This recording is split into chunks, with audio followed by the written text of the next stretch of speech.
Better late than never, right? Better late than never.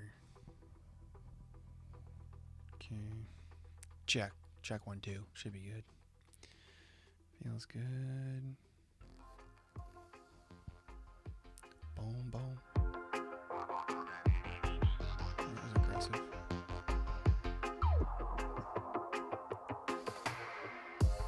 Oh, that's why. That's so funny.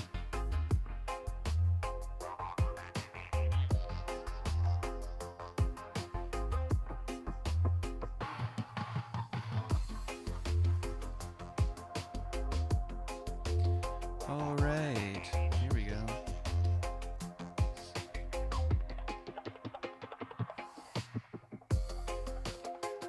Okay. Check 1, 2.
Okay. Enough screwing around.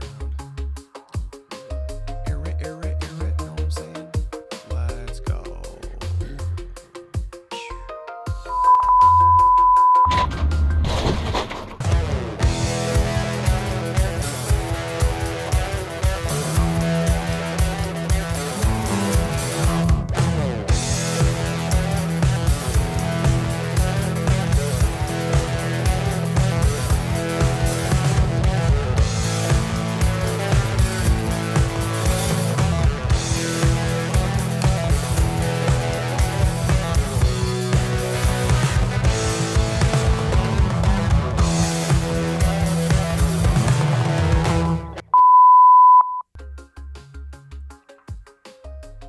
Yo, what up?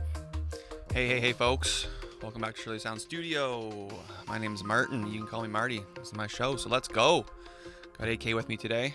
Alright, let's play some Bitcoin here. Go Jays.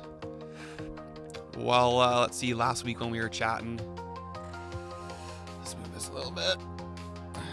Sorry for the delay. Everything's all set up, and then the camera just decided to glitch out on us.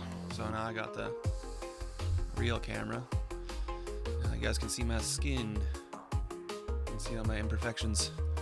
That's why I use the shitty cameras, so you can't see it, but today you get to see it. So welcome. And yes, go Jays. Turn this music down. That's aggressive. But thanks for being here. Yeah, last week we were talking about Bitcoin probably being pretty close to a bottom. We were looking at the daily, and we were coming down to that 200 moving average. Maybe on another chart here. Yeah, down below the green line, and it was said this is cheap for Bitcoin, considering It's discounted. as we are in this range here and have been since July. In middle of July, even potentially a little bit over here. So yeah, a lot of people are asking when's a good time to buy back here. I said wait, and then a couple other people I said wait till we get below this green line. We'll always come back home. The green line is home. Always come back home. So obviously came back home, got under home, and now we're cheap. So well, we were cheap last week. Now we've gone up a little bit. I took a long from 107, but I actually closed this morning because we are now hitting resistance. So now we have this purple line on the 4 hour, would also be considered home at a different time. time frame, and so resistance once, resistance twice, resistance 3 times. But you can see we're kind of coming up now. It does look like a bit of a U shape here. So go back to that other chart, and I do believe we'll be coming up into this area here within the next couple days. Let's say today's Sunday, so say tomorrow, if we can stay up here and basically hold 111, then our next move is going to be up here, or we'll fill this gap. Low volume gap, single prints, they always want to be filled. These areas in here, that's market structure, that's healthy market structure. So we had an imbalance here. Whenever we see imbalance, that's when we're looking for opportunity, because markets strive for balance. This is a clear imbalance. This was the big drop that everybody got bearish about. Bitcoin crashes to 100K. We talked about it for what, a year now. It'll happen eventually. Here it goes. There it is.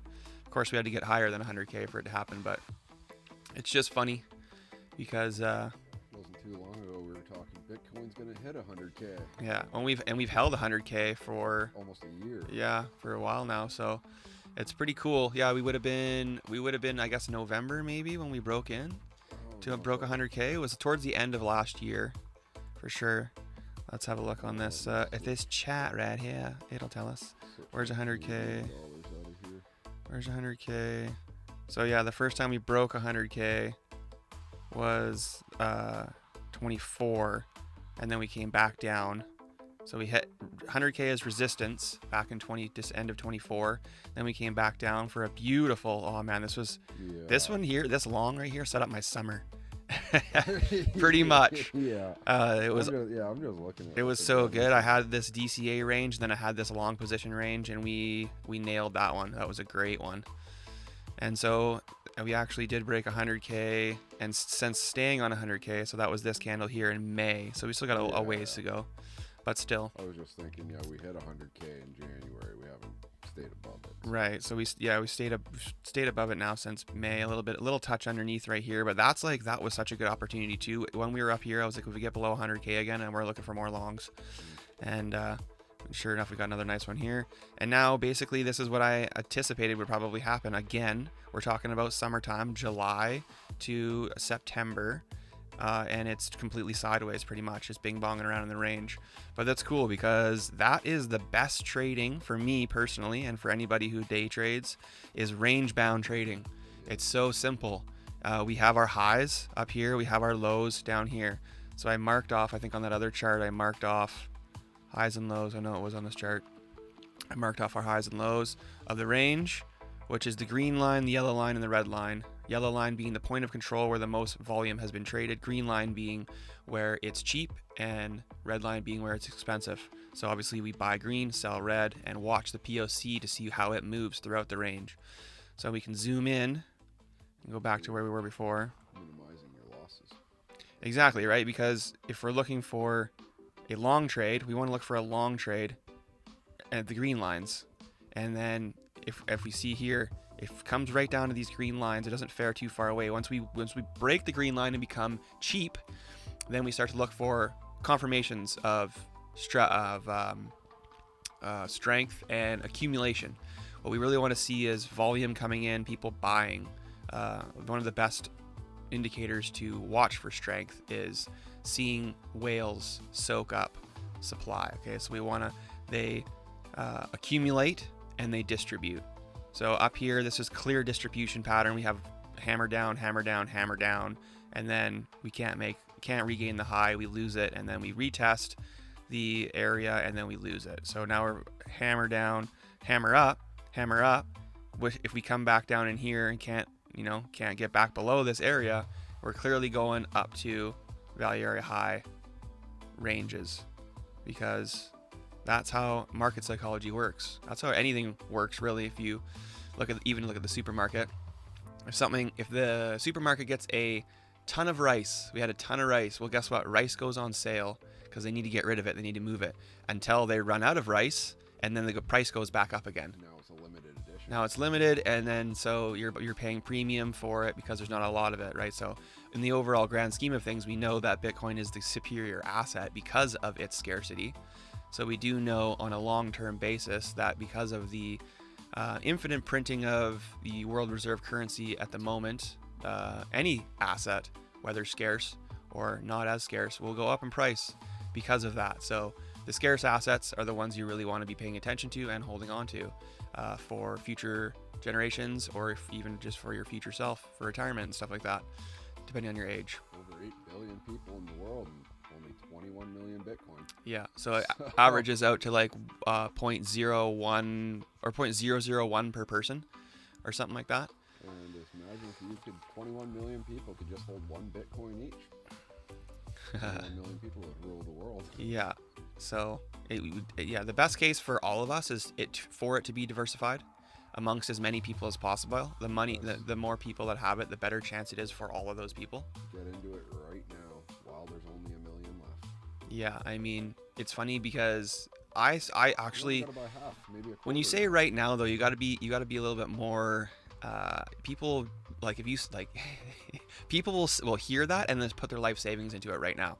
Oh yeah, no, right? that's ridiculous. You gotta study anything before you get into it. But I want to actually check this out. So this is USDT dominance. So the stable coin USDT, which is basically the American dollar backed 1-to-1 but cryptocurrency. Which is how they're resetting their debt. And this is the dominance chart, because you can't really chart it against the US dollar because it's only 1-to-1, right? So there'd be no movement. Yeah. So this is the dominance chart in the market. So how much USDT is being held in cold storage compared to how much USDT is on exchanges, people looking to use it, right? So if people are in dollars, in which we would say in cash, they're going to be, the UST dominance is going to be higher. So this is the bear market that we went through in 2022 and 23 right here. So we were high USDT dominance, and then people start getting rid of their USDT to go into Bitcoin and other alts, mostly Bitcoin though if you're smart. And this is when we see the bull market begin. So as USDT dominance comes down, that's actually the bull market starting. And what we see right now, again, looking at this in ranges, we came above the range, deviated above the range, and came back inside the range. Now, held support at the POC, held support at the POC, and held support at the POC again. This is kind of what's got me worried about a potential bear market incoming, because if we do this same thing here and then break back out, come back down, do the same thing here and break back out, this is going to be bear market 2026, which I am pretty confident. Nothing's 100%, but just judging by the charts, we have money flow coming up out of the red. That means that more money is coming into USDT. So more money is coming out of Bitcoin and alts and crypto in general. I think as an overall asset class, cryptocurrency, money is coming in. So if we look at Bitcoin, money flow is crossed over. This is a 4-hour, but money flow is crossed over and is strong in the green. Let's go to the daily, zoom out a little bit. When you have the ability to print money, it's obviously got to go somewhere. Yeah, you want to put it somewhere. It's got to go somewhere for sure. So this right here looks good as far as money flowing into the markets, into Bitcoin. But this right here, like this still, the fact that money's flowing into the cryptocurrency markets is not necessarily gonna have to go to Bitcoin. It can still flow into USDT, in which case the price of Bitcoin, people are potentially going to sell for USDT if they think the price is going to go down. So money is still coming into crypto as an overall asset class because it's the future. We know that everything's gone digital. Everything's going digital.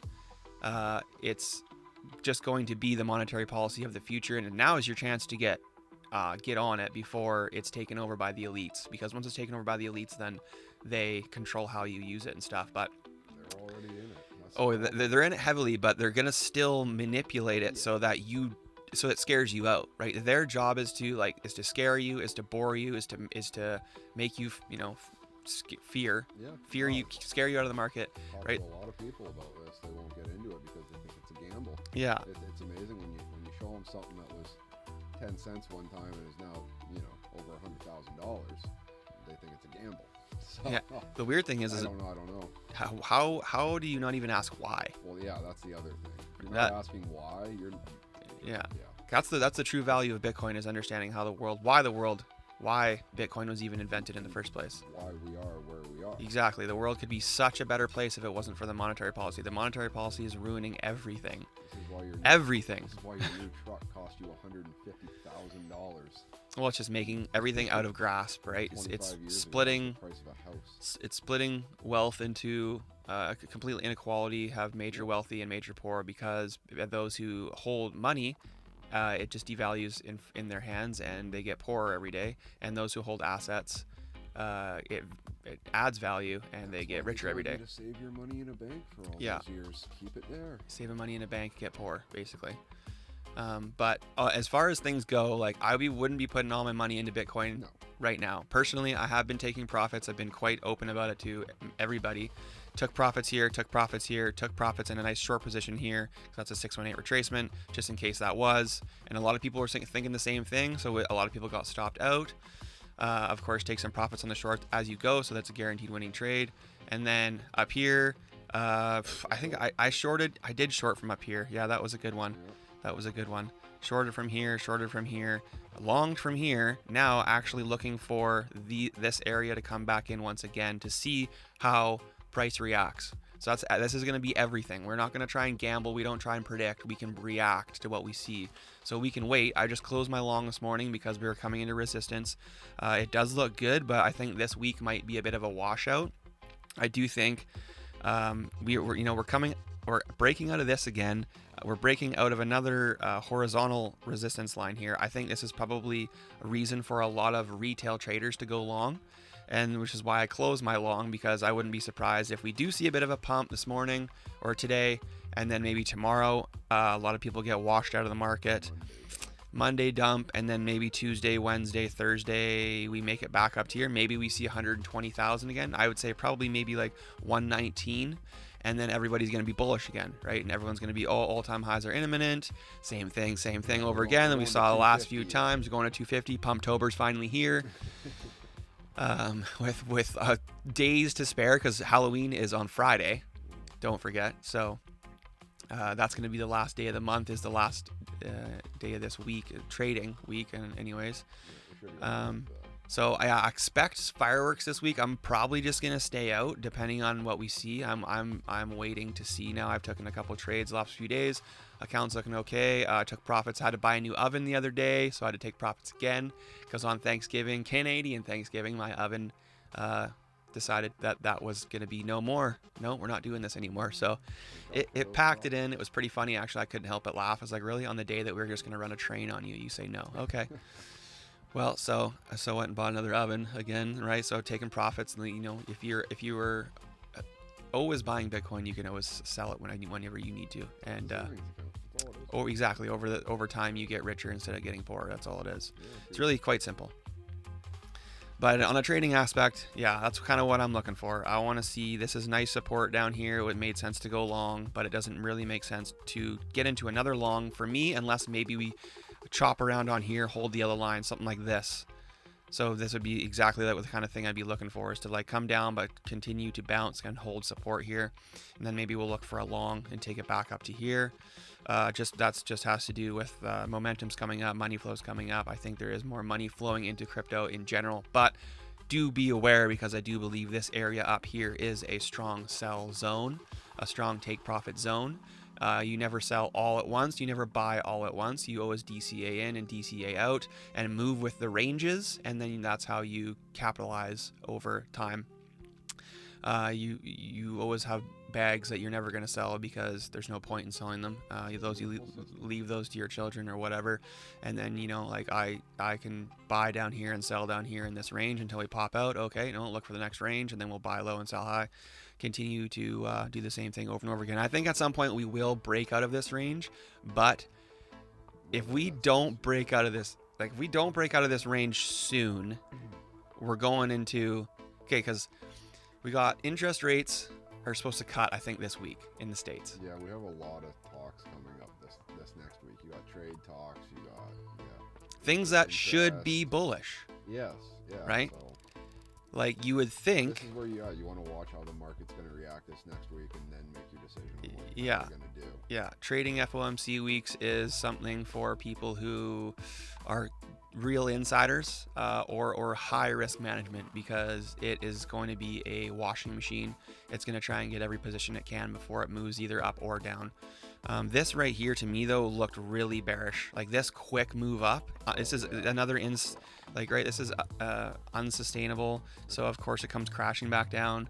Especially for where we've been going with this. And, new all-time highs. Yeah, I mean, like, not continuing. Don't get me wrong, long-term bullish on Bitcoin, but the higher time frames are starting, money flows coming out. There's a lot of momentum up here. We've been going up for 2 years, right? So just always got to keep that in mind. We've been going up for 2 years. It would make complete sense and be complete healthy market structure to come back down to 94K, even come back down to 75K. Like that is very possible. So I just want people to know, if you are watching this and you do not have any Bitcoin, DCA Learn is the way. Understand what that means and how and why. Do your research. Go through the emotions with 20, 30, 40, Yeah. $50. Exactly. When it drops 10% and you're going, oh, my $50 is now worth 45. Yeah. Who cares? Yeah. It's $5.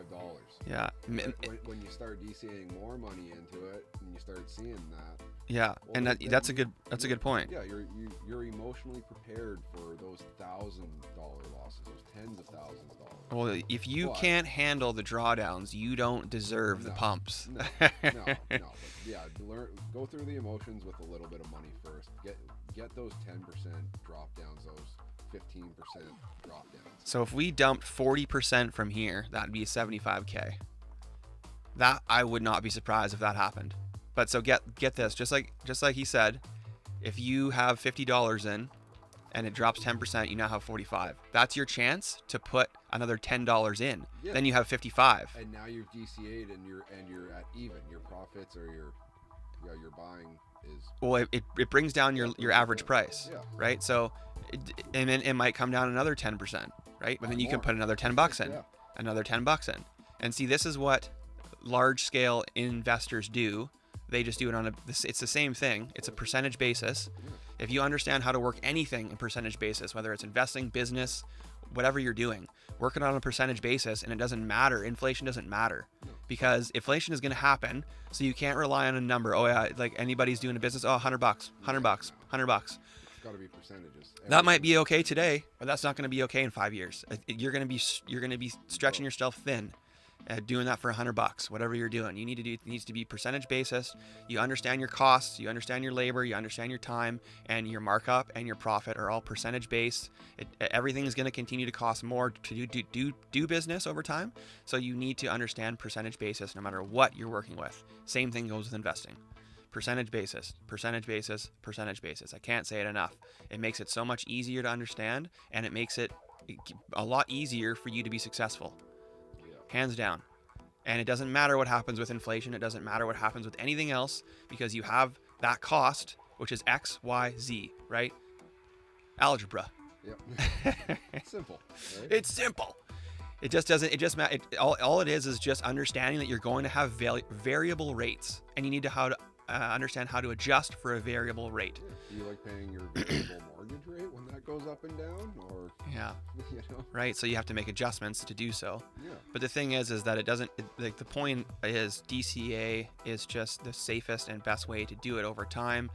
You always need to be making an income, so you should have a budget. You have expenses. You have things that you need to do, things that you like to do, hobbies, whatever else. Fit investing into your budget and research on what you'd like to invest in. I personally invest into the future, which I would say is, Bitcoin, a little bit of crypto, Nvidia, future tech stocks, stuff like that. Things that are going to be a big part of tomorrow is how you grow your money, or grow your wealth, grow your value, because the rest of the world is going to be relying on that. So the rest of the world is going to be paying you for your early contributions to the future. So if you can think ahead, if you can see what's happening, it's not rocket science. We know we went from a candle to electricity to LED lights. We went from horse and buggy, or went from horse to horse and buggy to car to flying cars for all I know. Basically what a plane Who is. see, It's yeah, flying right, car. you know, and who and then right, so evolution is inevitable, whether you're talking about money, whether you're talking about it, just everything changes over time, so we know where we're going. It's, you know, it was only 15 years ago you didn't have a smartphone. Yeah. Was Yeah, it 50? I think it was even less than that. 2007 No. is when the Yeah. iPhone came out. Right, so yeah, we're about 20, a little bit less than 20 years ago. Yeah. And so, and Yeah, now I the have, iPhone can just hit legal age. and now I have everything in these. Yeah. Take phone calls on these things. Like, I literally have James Bond glasses. They're James Bond glasses. They can do everything. They can actually shoot laser beams. I'm not going to do it because I'll ruin my stuff, but Basically what the CIA has. I am CIA now, basically. I'm not. I don't think we should say that. They're monitored. We probably the one viewer that we have is the CIA. There's So a knock at the door already. yeah, oh, it's not gonna. They're coming for us. Now go Blue Jays. That's over here. We're just trying to promote the Blue Jays. Oh, sorry, sir. We're just trying to promote the Blue Jays. This Blue Jays talk. Blue Jays talk. Honestly, have a little quick scroll on X here and have a look here. It's gonna be all baseball stuff because I've not. Would you quit your job for 10 Bitcoin? Please. First of all, it's 10 Bitcoin. There's no S, you fucking moron. Yeah. Well, still. Come on. See things I'm interested in for people I haven't seen on the timeline before. Progress. That's good. Who's still here? Nobody. Ooh, favored Toronto again. Ooh, there was a couple bad calls last night, but it's all right. Jays will bounce back. Oh, here we go. Crypto is pumping on a Sunday. We all know what this means. Crypto is pumping on a Sunday. Honestly, let's look at that. What happens? Let's go to the daily and see what happened last time crypto pumped on a Sunday. It's funny because it's just engagement farming, right? Everybody knows that by now, I hope. What's the day today? It is 26th, so we would have been the 19th. Okay, here we go. So crypto pumping last Sunday, and then Monday was a pump, and then Tuesday was a pump, and then a dump. So that's kind of what I think something will probably be fairly similar to that. Maybe we go up before we come back down and retest. I would like to see us retest and go up, but it would probably make a lot more sense to go up and then come back down, so we get everybody pumped and then liquidate them. You gotta get everybody all excited. Yeah. Trade talks, and then when it goes Yeah. to shit, everything comes down again, right? Yeah, so Get back in. exactly. So looking for support around 110, 111. Looking for confirmations in there. Looking for resistance up at 117 to 120, somewhere in here. That red line looks pretty juicy at the 119,333 mark, right around there. That's where I'd be looking for shorts. This is where I'd be looking for longs. Not entering anything right now. You got a little W pattern here. Breakout if you want to. Pattern for this would be basically right up here. For this pattern, if you're a pattern guy, W pattern breakout, you take the neckline to the bottom, which is about here to here. Double that, it's about right where that red line. So look around for just shy 120K this week. Look for everybody to get super bullish, and probably look to take some profits, and or if you're trading, maybe a low leveraged short position, and make sure you have proper risk management and use your stop losses. And if you see a rejection and you get in and price starts moving your way, move your stop into profit so that you cannot lose. Other than that, folks, get outside. It's not too bad out there around where we are. Off day in the World Series today, but let's go Jays. Scherzer starting in Game 3, I think, so that's going to be fire. He shredded in Game 4. Honestly, I think when he started in Game 4 in the fourth inning or so, halfway through the game, when Schneider came to talk to him and he's, "No, I'm not coming out of this game," that like fired the boys up. That was a turning point in that series, even though they lost Game 5 to an epic grand slam, which I saw in real life, and it was amazing. I'd give it up to the Mariners. That was a hype game. I still think the momentum stayed on the Jays side, in which obviously they came home and won the next two to move on. Congratulations to the boys. Last week, they hadn't been ALCS champions. This week, they are ALCS champions, and now they're tied. The Dodgers 1-1, and the remaining World Series is the best of 5. So I'm pretty excited about it. It's gonna be a fun week. I don't know how much trading I'm gonna be doing. My feed is just soaked in baseball. Oh, Jim Cramer, what's he saying? The market will explode if interest rates go lower. So there you go. The market, I don't know if the market's going to explode. See, because if you look at the past, every time interest rates have dropped, we've been followed by a recession fairly after, because most of the time interest rates drop way too late. Like they should have dropped. They should have dropped years ago, right? Like the whole system is screwed. By the way, if you're hoping that interest rates are going to change anything, you have not been paying attention. Nothing is going to change No. anything besides Bitcoin and 2030. Wait. Yeah, it's oh god. What is that, Elon Musk? Elon Musk is a chick? No, that's just him as a chick. It's just probably just simple AI. Markets will explode if he's all over looking for exit liquidity. Oh, this looks like a good time. Nice. Back in the 70s. Good time. Celebrate a 5% pump after a 50% dip. Yes. Yes. Oh, see, I hate seeing this. It's orange dot day. That means Michael Saylor's buying more. I don't like to see that. Yeah, he's Oh, look at that. Stocks are ruining right now in MSTR. Look at that. Oh yeah, I remember that, dude. Too. 375 for a Whopper. Only 10 years ago. For like $5, $6. Only 10 years ago. That's crazy, right? Yeah, double the price. All right. Let's go, Vladdy. Let's go, boys. Should we play some Golden Tee? Yeah. Let's got some time for some Golden Tee? Okay, we're going to hop off this one, and I'll meet you back at the Golden Tee here in a few minutes. Have a good day, folks. All right. Have a good day.